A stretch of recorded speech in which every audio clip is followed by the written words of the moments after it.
So let us begin as usual with a small review.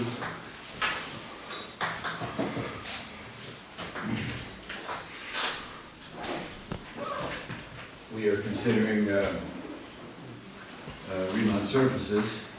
There's a perfectly good example being domains in the plane.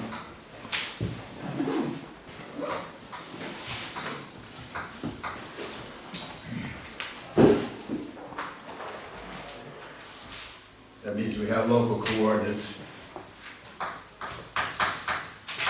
charts, we call them charts,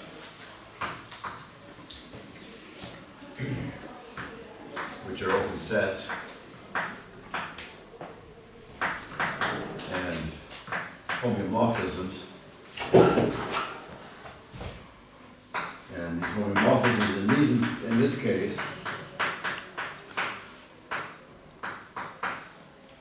land as open sets in the complex plane.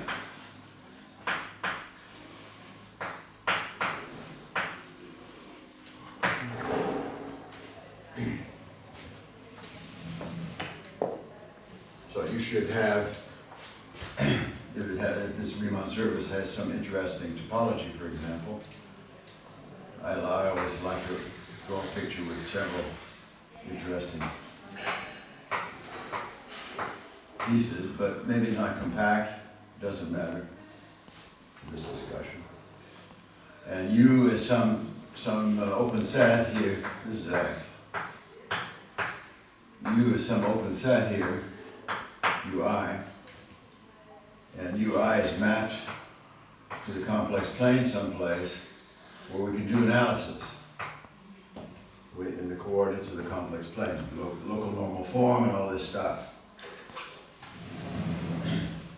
And then the usual picture is that if you have an intersection, then this intersection comes down here, and we have the two, you know this picture, and I'm just repeating, having fun warming up here. So this is the Bj, comes down here, and then you have changing coordinates,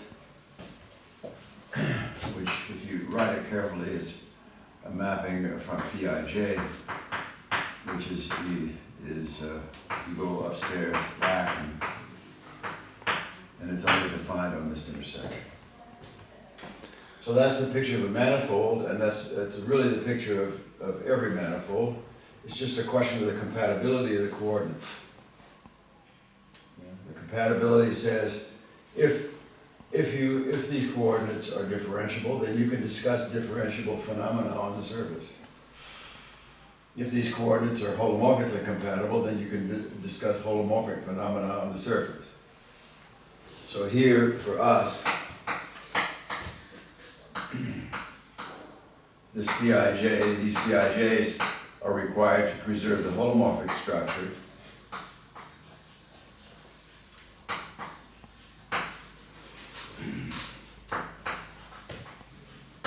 And that means, by definition, that they're biholomorphic mappings.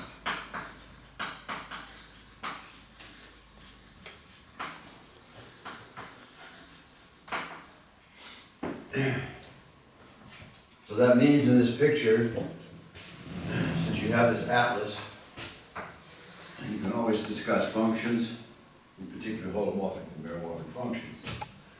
And we are led to discuss three basic problems.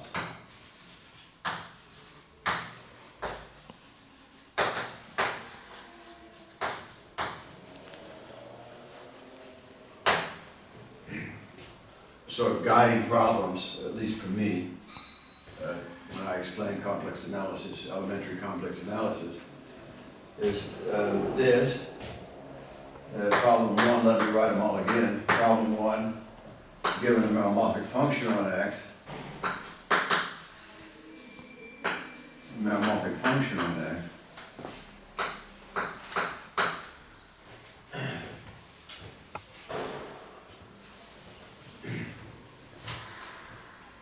given the meromorphic function on S, is it the quotient of two homomorphic functions?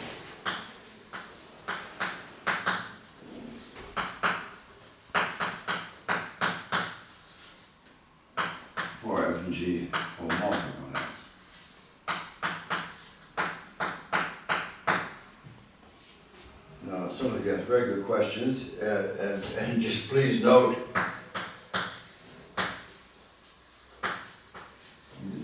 very somehow deep fact, but easy to prove, is that if X is compact,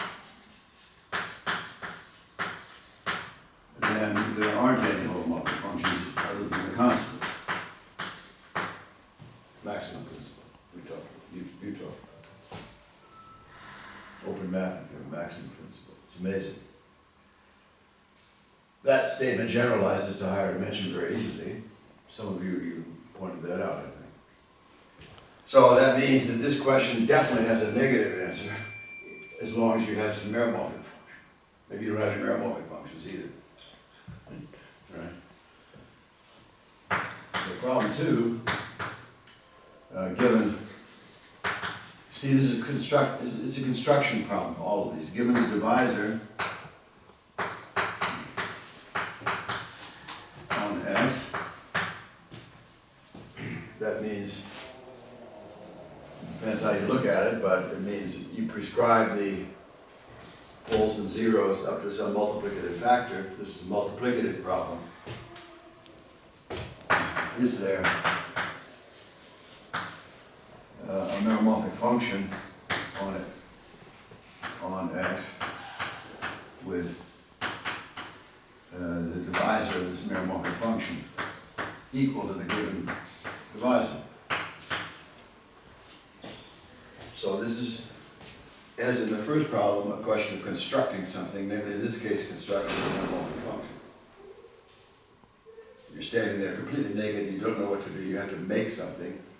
These are then interesting fundamental problems.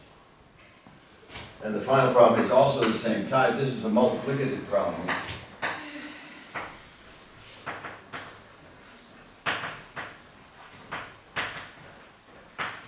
And the additive version of this, problem 3, is given a principal part. And I'm encouraging you to use the German expression Hauptteilverteilung, given the principal, particular distribution of principal parts. Is there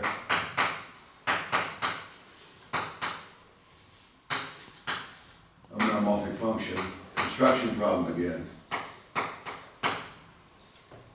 with the prescribed Hauptteil, the principal part?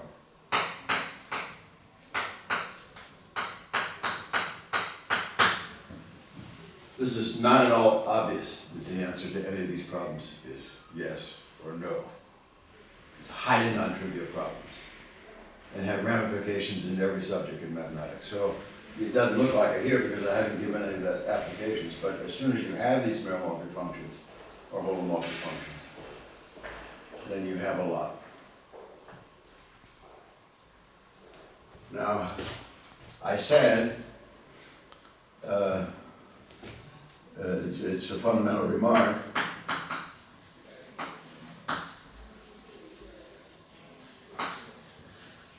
I would say observation.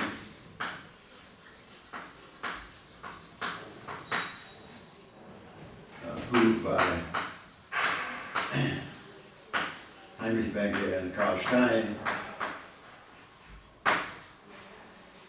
and later on, by a very interesting method, by an ad hoc method in some sense, and later on by a systematic method by Lagrange in the 1950s. Lagrange.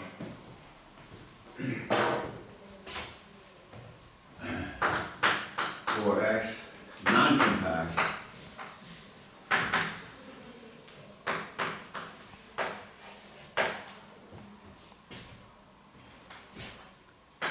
problems 1, 2, and 3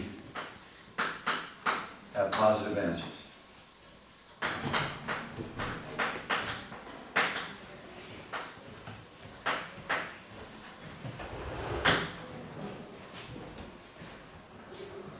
That's very, very interesting.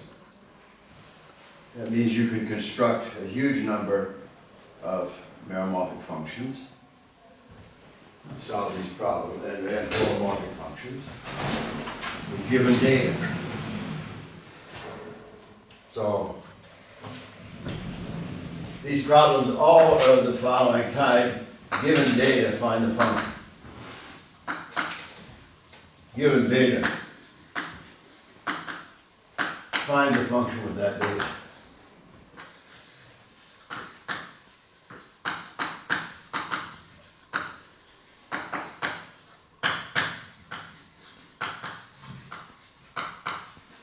Right?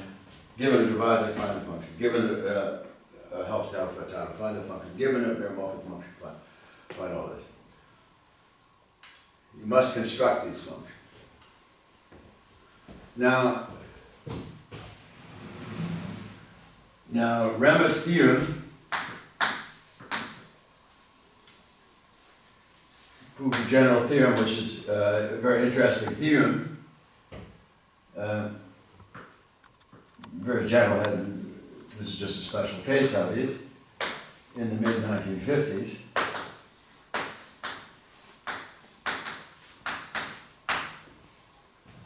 If X is non-compact Reebok surface,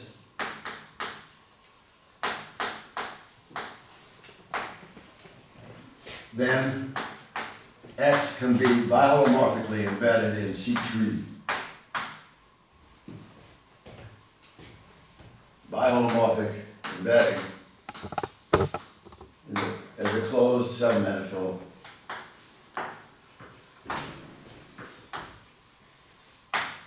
of C3. I talked about that last time. This looks wonderful. This is a beautiful theorem. But actually, this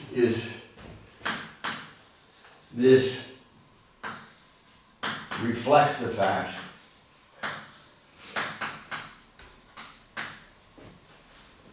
that problems 1, 2, and 3 could be solved at positive answers. This really doesn't prove that problems 1 and 3 have 1, 2, and 3 have positive answers. This just reflects the fact of positive answers. And why is that?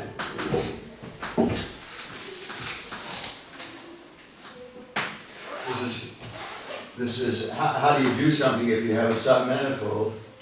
This is C3, and you have some mysterious submanifold X, right? Then how do you create functions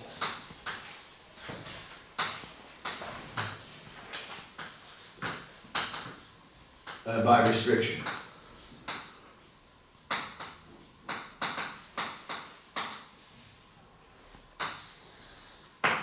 That's what you do. You take a function on the ambient space, for example, holomorphic, on the ambient space, on C3. You will not be surprised to hear global power series in 3 variables. In, say, the 3 variables Z1, Z2, and Z3 in this case. So it's the same business as in one complex variable. And you just restrict it, so restriction to X.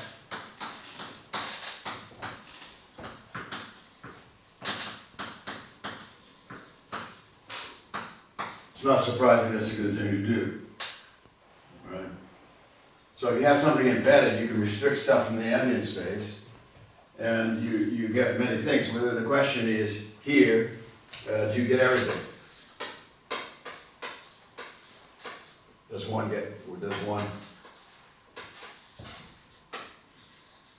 obtain all functions?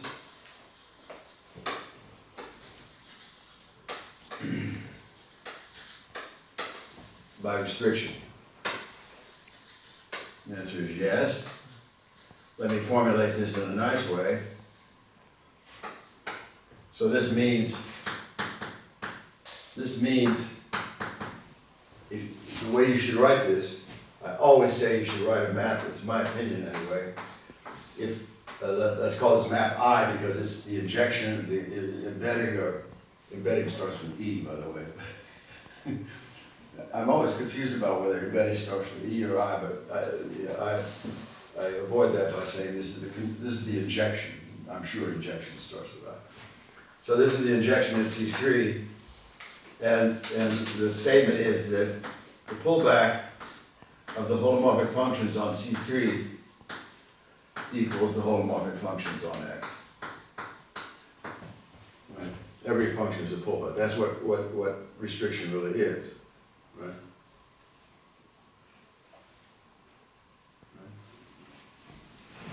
And then more generally, of course, you always have the very interesting question. You always have the interesting question, if you have a holomorphic map from X to Y, you see, mathematics is really formulatable in maps. If you have a holomorphic map from X to Y, holomorphic, not just an injection, anything and any Y, complex manifold, blah, blah, blah, blah, blah.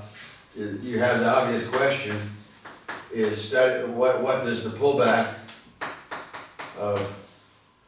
of the holomorphic functions on Y, what does it look like? And the pullback of the ring of holomorphic functions here will tell you a lot about this map. So, for example, you might ask, if you pull back functions, do you get everything?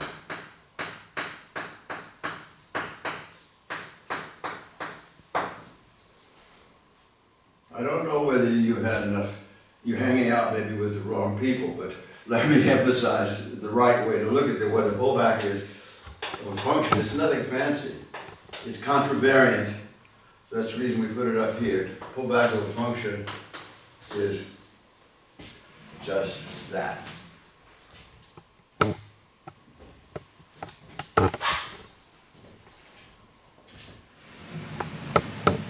Okay, so that's that Remon's theorem that says that thing's embedded there reflects the fact that you have many, many functions that you can pull back, but in fact, you don't prove solve problem 1 and 2 and 3 with Remit. Actually, Remit uses the solution to 1, 2, and 3 to get them back. Okay, so it tells you how you have a lot of functions on C3 and you can pull them back. So that's a general question of embeddings. And in fact, I don't know whether I've said it here, theorem, and this is a deep theorem.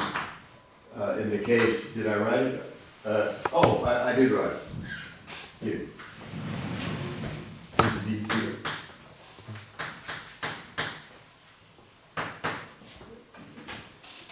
You get everything by pullback. It's not obvious. Right?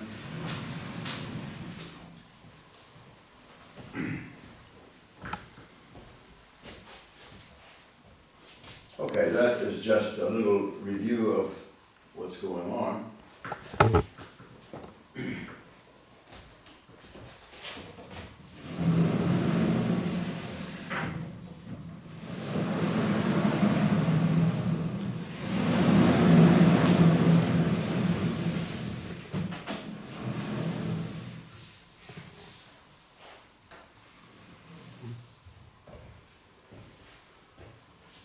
Okay. Now, let's go over to the discussion of principal parts.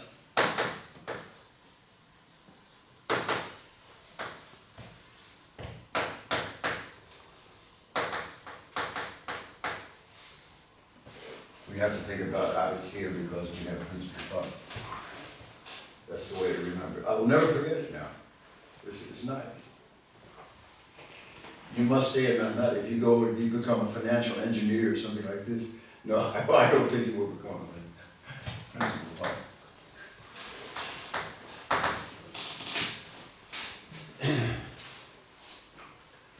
So anybody who has a bit of experience in mathematics, when he or she sits here and looks at a principal part, as my professor did when I was a student at your age,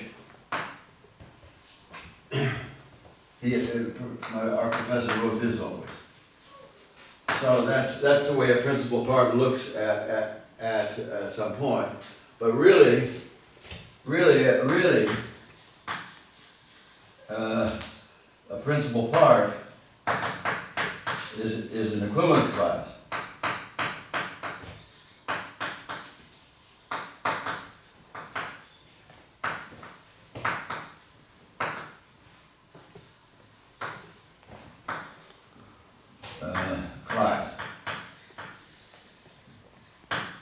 Right?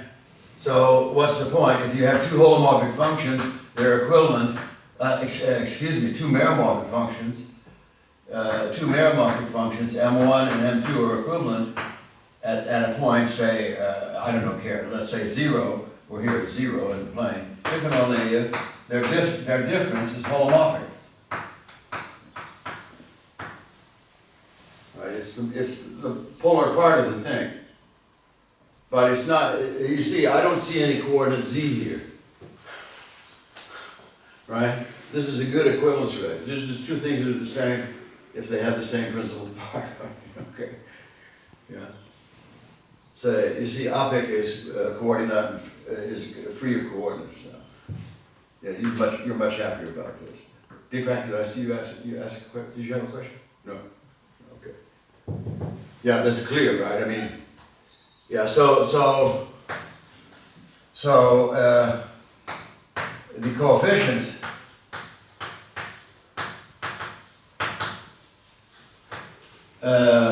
depend on the coordinates.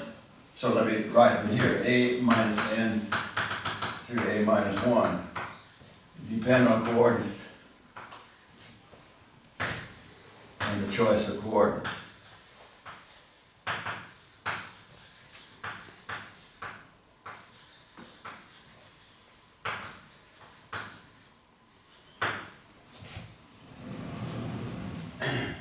And that makes us very mad, because we need to handle some things here without some, we like to work with coordinates and calculate with coordinates, but we need the concept here that's behind this, of course, equivalence relations, so on, blah, blah, blah, but that's pretty abstract. Okay, so we ask the question, what is independent of coordinates here?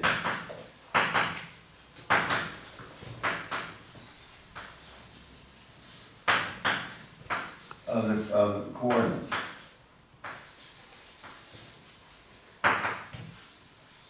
In the set.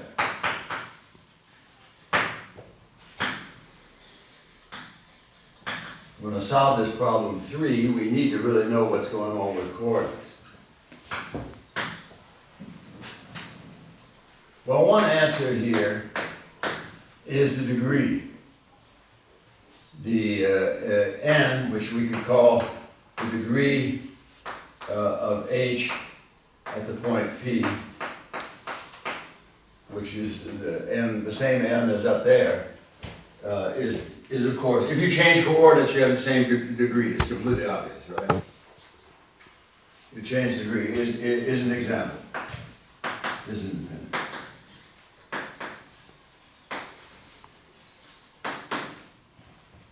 That's not much.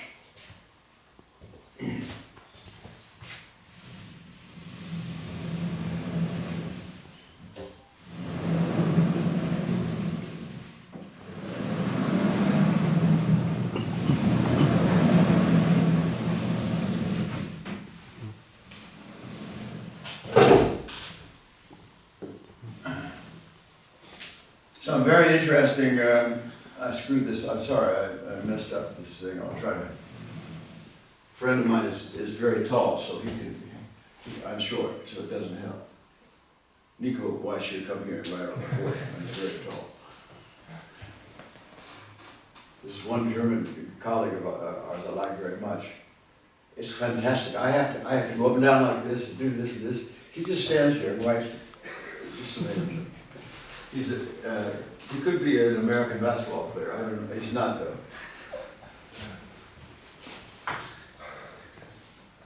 He may be the tallest mathematician I've ever seen. So I'm hoping Nico Weiss will replace him. But what are you? How tall are you? About 190? 194. 194.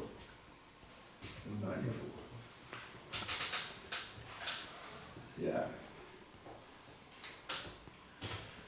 Okay, so that's the question. And notice n is the dimension over the complex numbers of a vector space. Let's call it, now I go to English here, PP. Now don't say that to my in English, little boys and little girls when they have to go pee-pee or they have to go to the toilet. So don't say that in front of my grandson. Actually, he would like it. So PP is where PP is the vector space. It's the C vector space. My grandson would not like the C vector space. Oh, he likes math. Did I tell you he won the award for the best math student in his school? And he told me he liked it because he did it because he loves math. So PP, the C vector space of principal parts. PP, people, I need some more notation here. PP, it's terrible, PPM. Vector space of principal parts.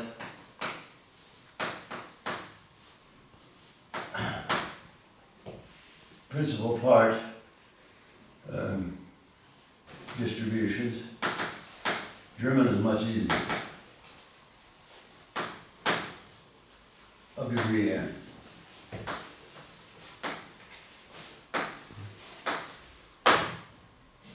Right? That's the dimension. Yes, that's the dimension of it. Right? So that's the dimension of it. Well, actually, I want to put in here, to be precise, I'll allow A0.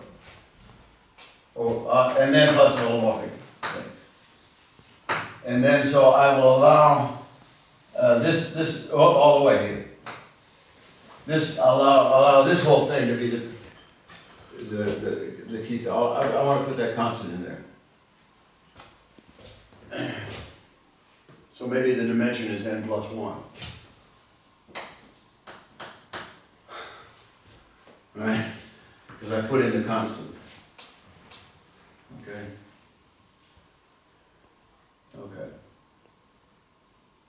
Okay, that's interesting, that number.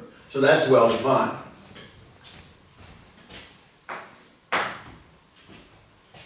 And now the only realistic problem 3. So problem 3 hat.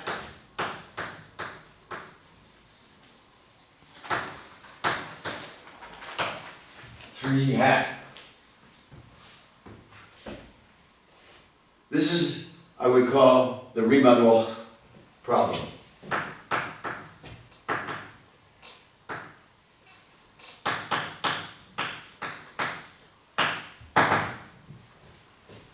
Riemann-Roch problem. What is the dimension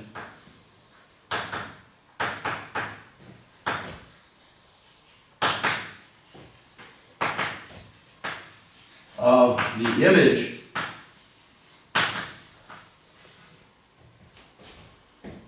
of the restriction map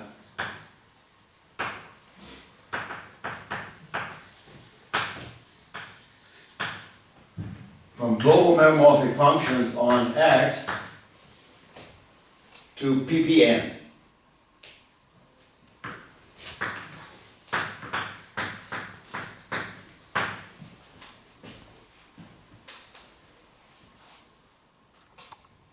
Crystal has a meromorphic function. She gives it to me.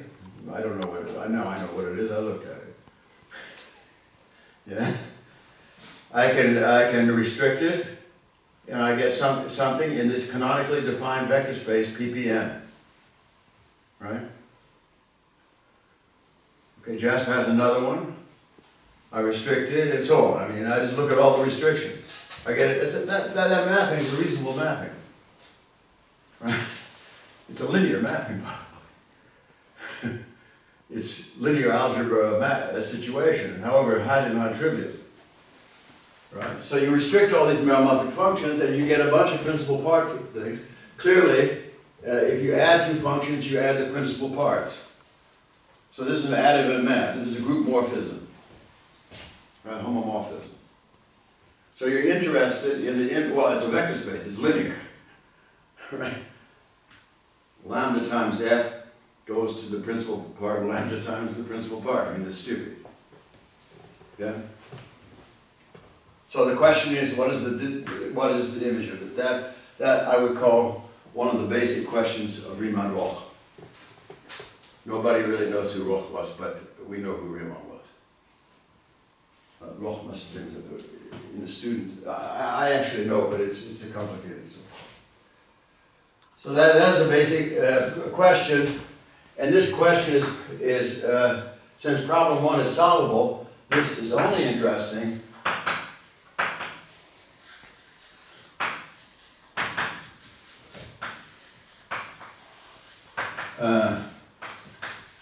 for X compact.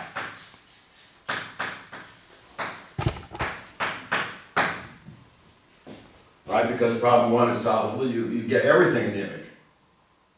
Any image. So this is really interesting for X compact. Okay.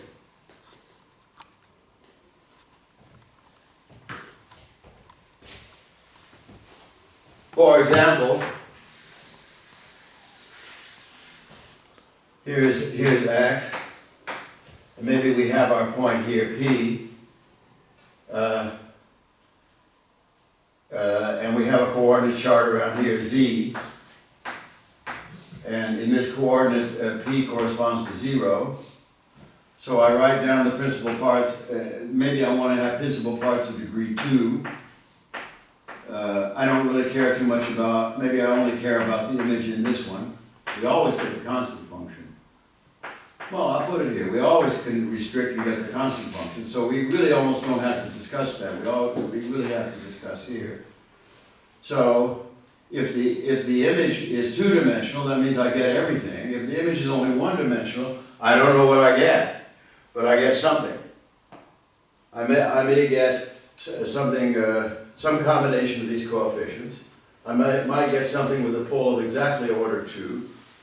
Or I might get something with a pole of exactly order 1, or some comical mixture of this. Right, could be. I don't know. Right. But it's interesting that I get, say, a 1-dimensional image there. That's a positive state. So Yeah. why not bigger than 2? Yeah, well, I've disregarded the constant function, so all possible images are combinations like that, so that's 2-dimensional. Okay.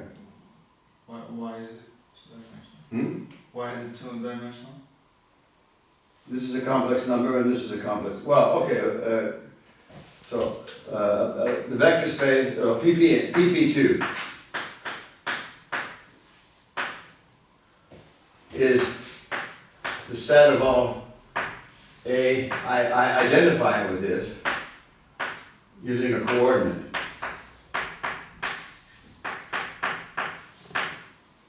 Maybe it's 3-dimensional. Okay, I'll leave the 0 coordinate here,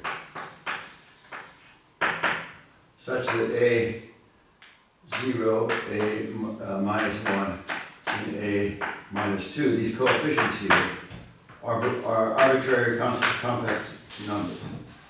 Okay? And to be precise, no, it's a good question. I do a lot of things in my head because I'm so old, I've done so many times. But if I have a principal part here, let's call it a principal part in PP2, then I just map this principal part to the vector A0, A minus 1, A minus 2, and C3. And that's an isomorphism, right? So you're just defining the principal part? I can define the isomorphism that way. It's just some isomorphism, but no matter how it's a vector space. So as you know, I just need the dimension of a vector space is usually calculated by taking a basis, right? And so the basis I've taken here, if you don't mind, I'll write the basis. 1 over c squared, 1 over c and 1. Right? That's sort of the basis. As you know, if I choose another coordinate, I get another basis. But you also know if you have a vector space, if you choose, you have many bases. Right? So I happen to choose this. It's a very good question.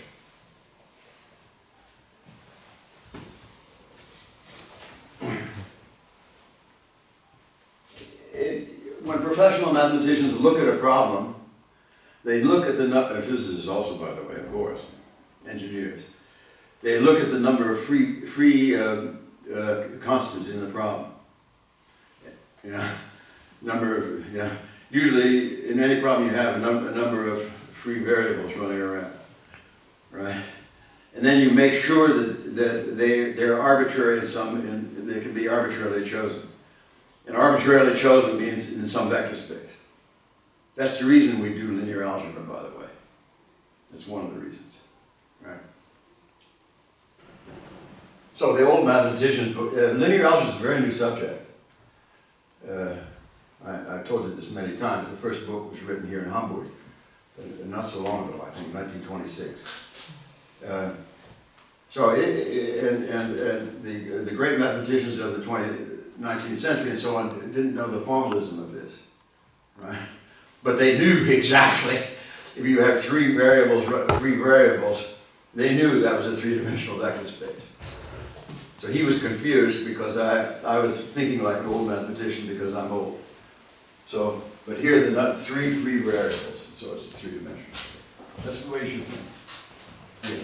But is it, I mean, if I also understood his question correctly, it's kind of like saying, oh, can we restrict every meromorphic function to a two-dimensional, or to something two-dimensional? Like, I mean, not every meromorphic function has a two-dimensional principal part. Okay, and you caught me making a mistake. I'm not sure, I don't because this domain of this mapping here is not all meromorphic functions. What you just said is, I could take, if I had good luck, actually, if I want poles, I might find a pole of order 85. Right. Now restricted, and it's not even in this space, right? So, yeah. So the question is,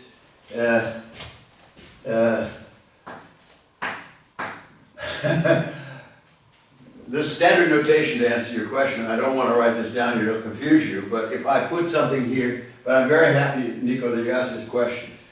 Maybe I should write here, less than or equal to order n at p. That's what you're asking. Yeah, right. So I'm looking at a space of meromorphic functions which have no worse poles than order, in this case, 2. Okay, yeah. Right? That's what I'm asking. And in my head, I forgot the notation. Right? Thanks. There's a much better notation which I will introduce later on, but okay. So it's an interesting question, right? You look at meromorphic functions that have poles of no worse order than 2, or better order, depending on your point of view, at this point. And then you restrict them and see how many you get. And the restriction mapping is linear, so it gives you a subspace of that vector space. So the question is, what is the dimension of that subspace? Right. Okay, thanks very much.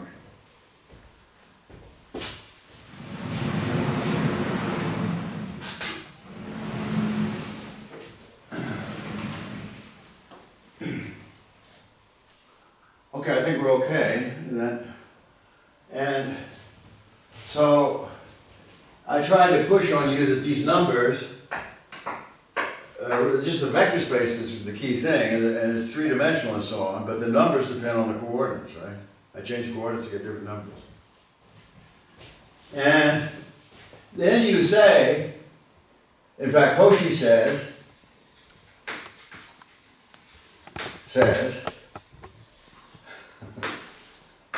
Cauchy was, I'm sorry, a great mathematician, he says, wrong!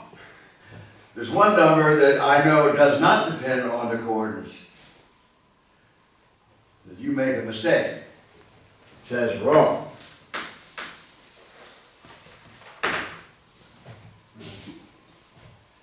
If you take this point, which is 0 now, and we take, well, since you were asking about this, let's take something of order 2. So we have something here, a minus 2z, a minus squared, a minus 1z, I don't know, plus holomorphic terms.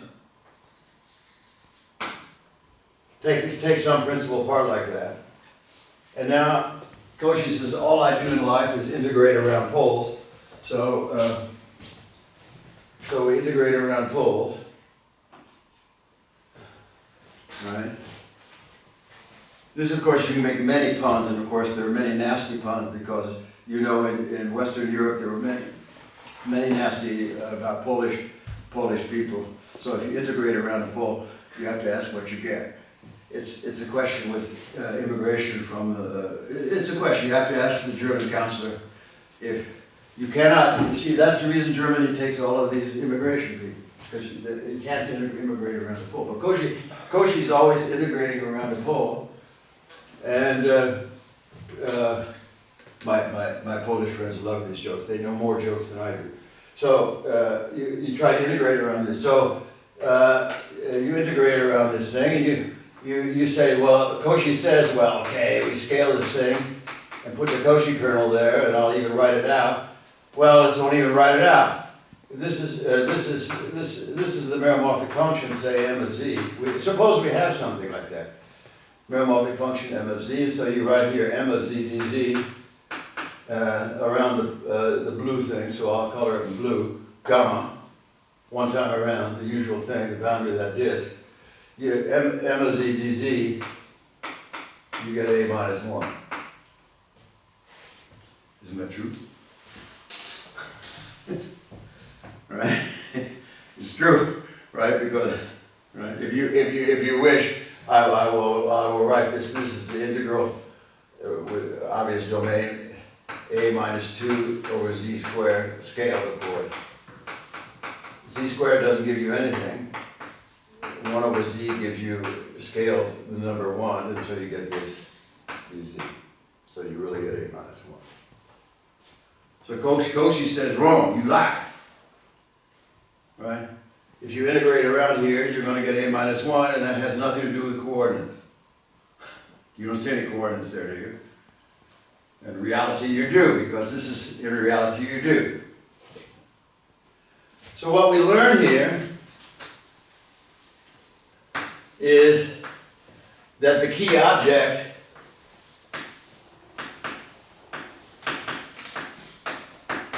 is m of z dz, not m of z. Let me call this thing omega. And in local coordinates, it's m of z dz, and the coefficient, so as you know, in general, of one form, a complex one form, omega, in general, is omega is equal to a dz plus b dz bar, where a and b are functions in the coordinates, right? And here, b is 0, and therefore, and usually a would be something holomorphic, but a is meromorphic. Is meromorphic locally. We don't have to do it. This is all local here. This is integral, right?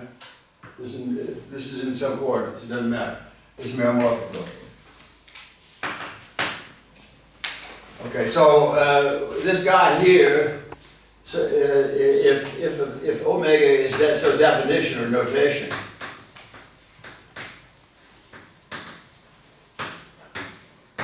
if locally, if omega equals m of z dz locally, where m is meromorphic,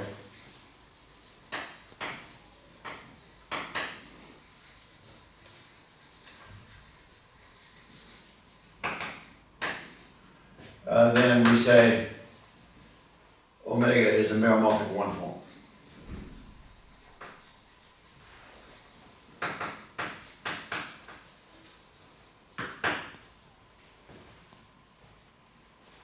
There's nothing new for you, I hope, coming from Calculus on Manifolds course.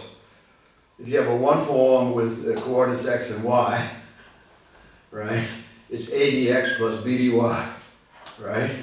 If you're in physics, you do this all the time, right? A dx, b dy. And if it's a smooth one form, a and b are smooth functions, right? And if it's a complex value one form, then it's a and b are complex value functions, right?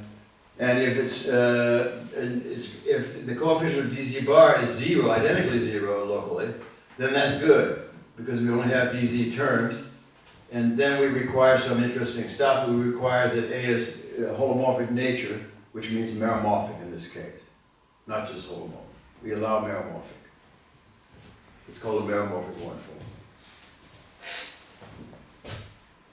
Yeah?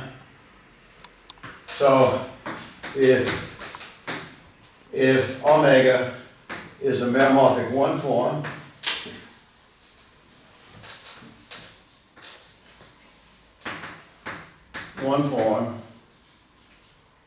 with a pole at a point P with coordinates z of P equals 0, and then omega equals m of z dz in this coordinate system, and m of z is a minus n, has a Haupt principal part,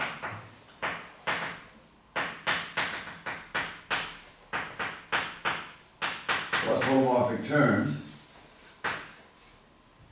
So if that's the way the guy looks near the pole, then the integral around the blue in the pole at P. So let's draw the picture again. Here's P, and here's a curve around P, local curve around P, 1 over 2 pi I.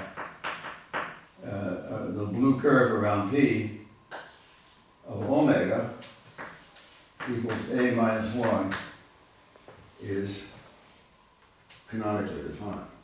That has nothing to do with a minus 1 will be the same. It has nothing to do with coordinates. Now let's check it. All right, this is coordinate free. It's an invariant of the form. The guy that's going on here is the form, not the function. It's an invariant of the form. It's coordinate free.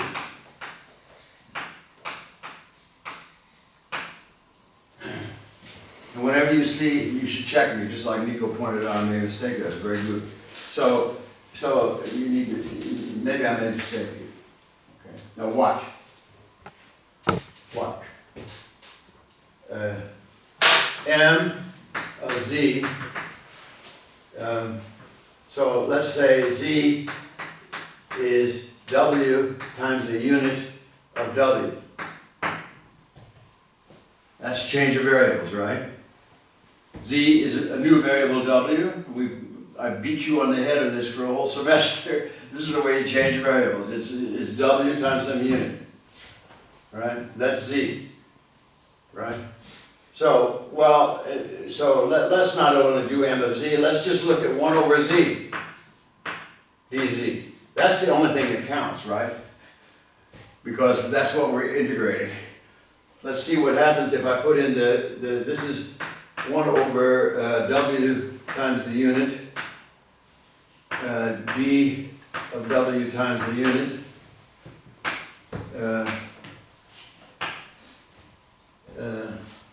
well, that's equal to dW over W. Hey!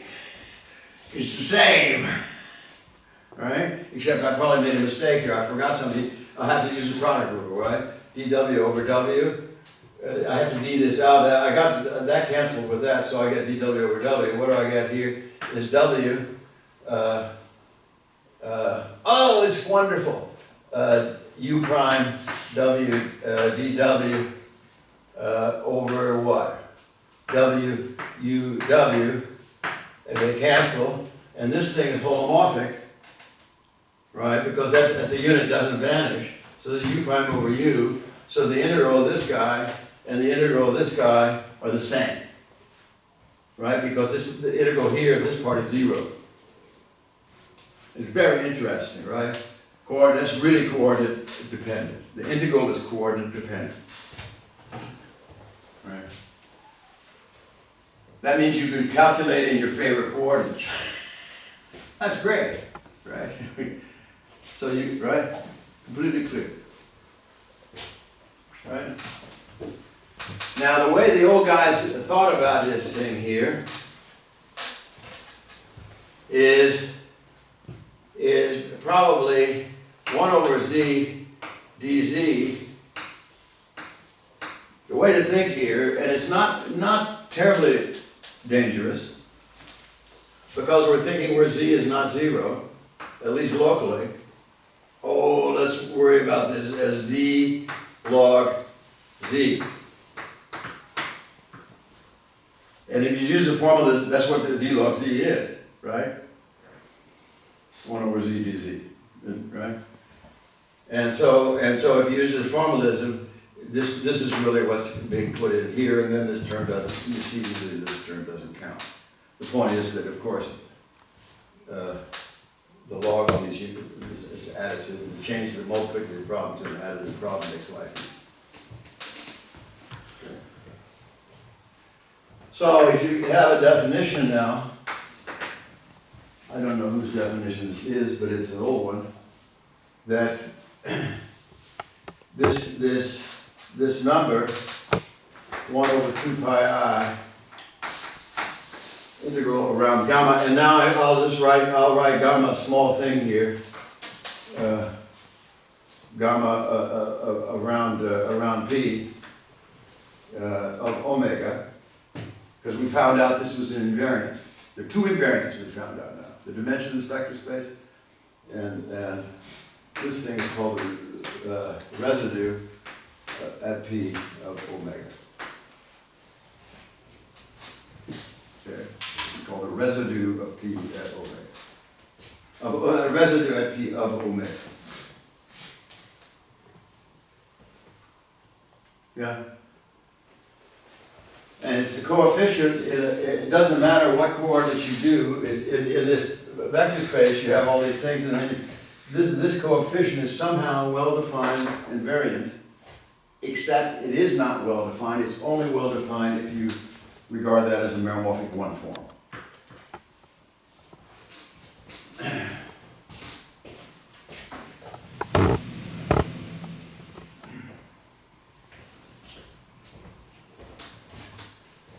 So now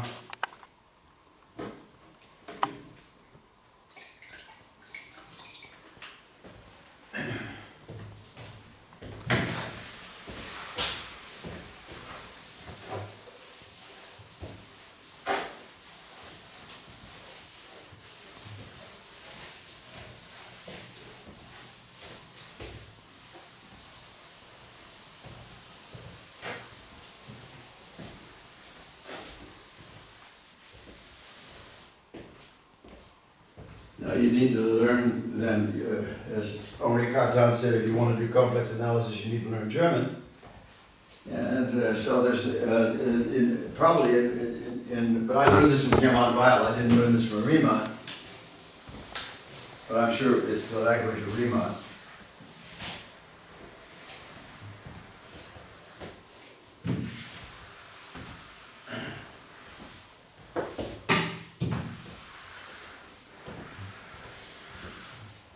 So now we have at least two Germans in the audience.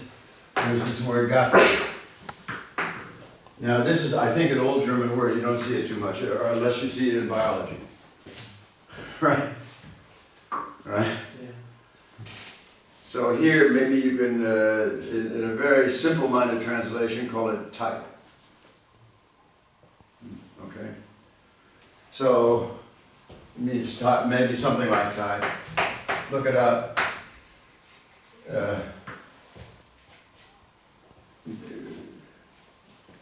Type.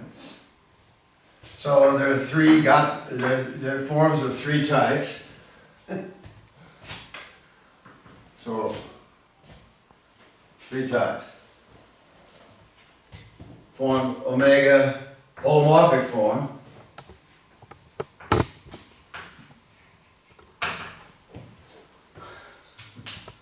Okay.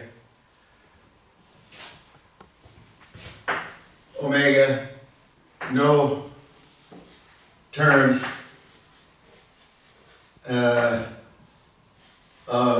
terms a minus, I'll write coordinates z, so that makes sense. So anytime in any local, no residues at any point.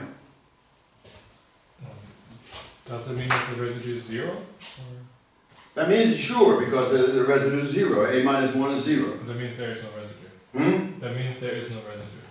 Or Yeah, okay, I'm going to residue at p of omega equals 0 for all p. Right? And arbitrary.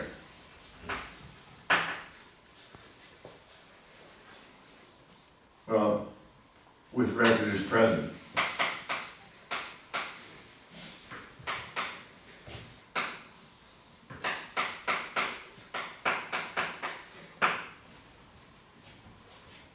This is the distribution of types of forms. Either you have a holomorphic form, you have no residues whatsoever, it's a holomorphic form. Or you have poles. Yeah? But there are no residues. So no matter, you develop in one, it doesn't matter. If a minus 1 is 0 in one coordinate system, it's 0 in the other. So we know that. That's a well-defined thing. We just discussed it. So it means no residues, or arbitrary some residue. Okay, this is erste Gattung. By the way, it's a wonderful, if you learn a little German, a wonderful thing about German, you can write 1 point something and it means erste Gattung. It's a very convenient thing. I don't know that in English how to do that. First type, you have to write it out. Right? For example, today is, I don't know, what is today? The 15th of November? 18. Huh? 18. What? 18. Oh my gosh. 18 to 11. 18 to 11. 18 to 11. That's very nice. The 18th of November is very difficult to say. I like it in German much better. So the erste Gattung, zweite Gattung, und dritte Gattung. These are the three types of forms. And I would say the motivation for many people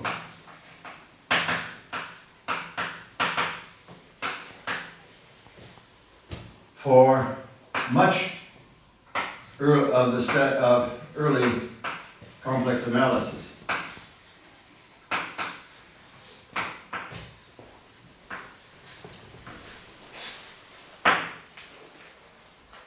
is to understand integrals over global curves now of meromorphic one form. Now gamma is global. Gamma and omega global.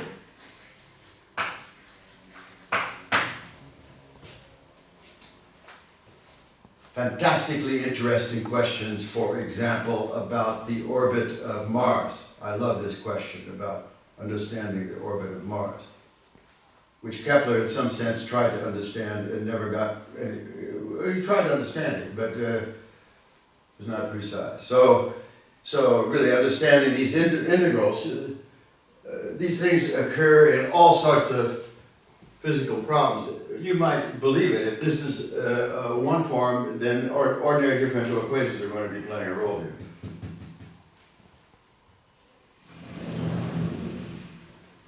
Higher, yes. So that was one of the big motivations.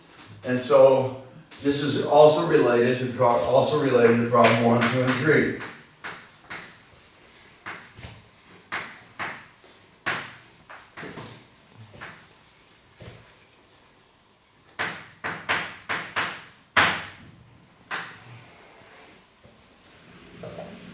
So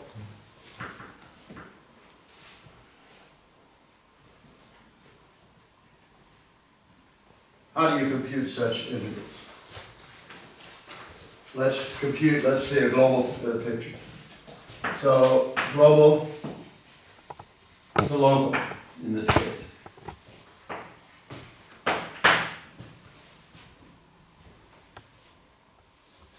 Always ask a mathematician where the devil is he, local or global. Yeah, it makes a difference. And sometimes you point out to me, I'm not explaining myself correctly. I may be global, but I'm saying something local, or vice versa. So you have to ask, where in the devil are you? Global or global? Yeah.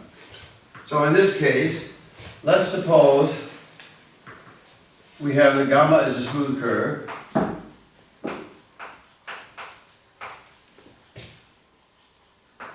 In X. Really it could be complicated, but smooth curve. And this is a drawn on curve. So let's suppose we know, well, let's suppose we have some points in here. Well, where you have pole, a meromorphic form.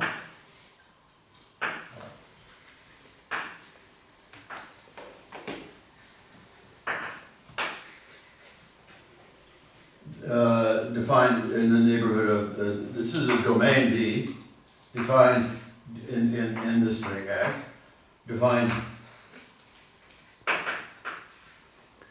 in the neighborhood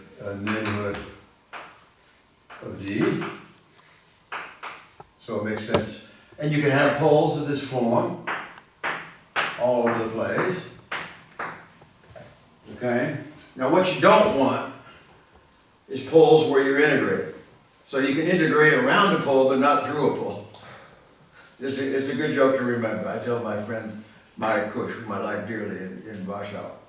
You can integrate around a pole, Marek, but you can't immigrate through it. So you don't want any poles on the boundary. Yeah, that would be bad, because it blows up then. Right? But you have finitely many poles here. Okay. And now you want to compute the integral 1 over 2 pi I integral of omega around gamma. You want to compute. Well, this is a stupid calculation. This is unbelievable how stupid this calculation is because of the Cauchy integral formula. If you bore out holes around the poles, I tell Marek Kush, my friend, I'm going to bore out holes around you. This is boring out holes around the poles. Then the integral around gamma, Cauchy integral theorem, whatever, says that's the same as the sum of the integrals around these poles. Right? And the integrals around the poles are the residues. Right? So I'm going to even write this out in a wonderful notation. The sum, P in the entire domain D.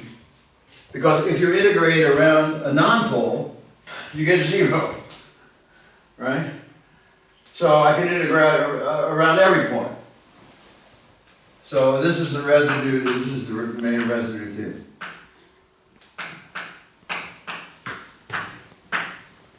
So, Yeah.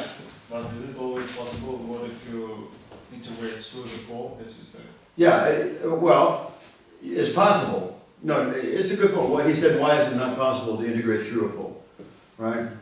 So, if the pole, for example, is, here's 0 and here's the x-axis, and the curve is the x-axis, then you're integrating 1 over 2 pi I, integral 1 over x. And that's going to blow up, right? You know very well that's going to blow up. And so quite often, you want to do that. It's a good point. You want to integrate through a pole for some reason in mathematics. What you do is you integrate up to it and then go around it and go on. And then take limits. Okay, it's a standard method. Okay. So it is sort of, in some vague sense, possible to avoid it. You never go through it, you just go around it halfway. And so you get a half of something here, and if you're lucky, you get something finite. Okay? It's a very good question. Anyway, this theorem I just wrote on the board is trivial, but it's got a big name. It's called the residue theorem. And it's just a Cauchy integral theorem applied in this situation, but it's fantastic, right? That means you localize all integrals.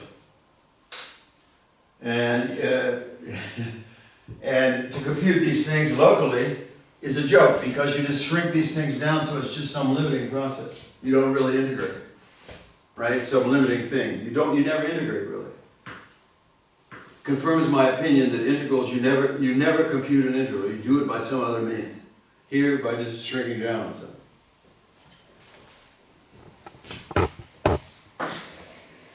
That's the residue theorem.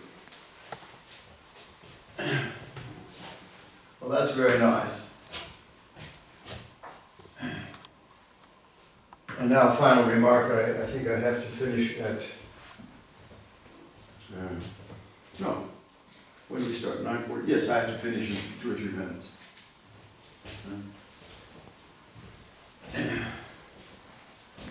The residue theorem, and now the degree theorem is something similar.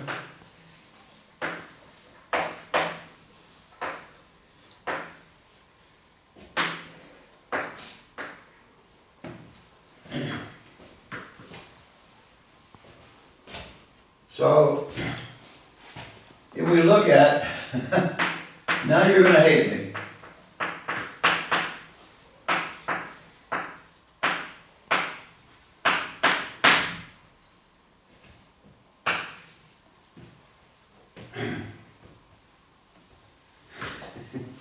I did it over here, 1 over z, right?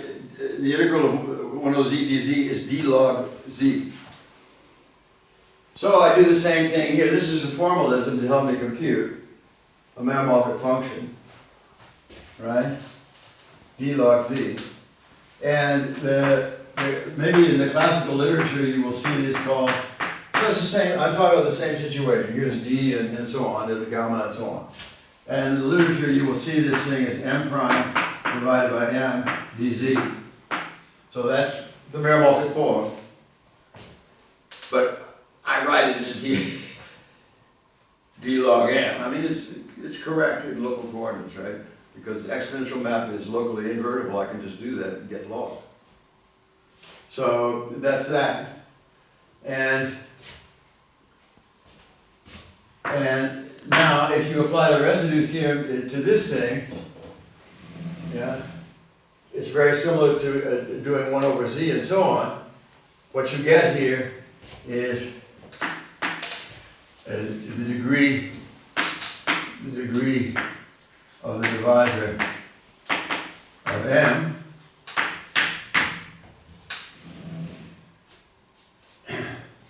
and what does that mean? If you have m locally, m of z locally, then it's z to the degree at locally, so the degree of m at the point, say, in this case, at the point P where we're doing this locally, times the unit. Right? And that's at every point, so the degree of the divisor is a well-defined thing.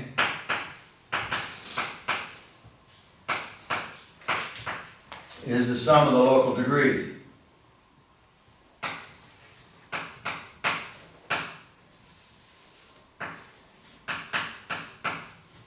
Again, over P and D. So, understanding this residue theorem, and understanding what was going on there with 1 over z, I understood that I should write d log m. And of course, everybody in the gymnasium knows, gymnasium instructions, everybody in the Turnhalle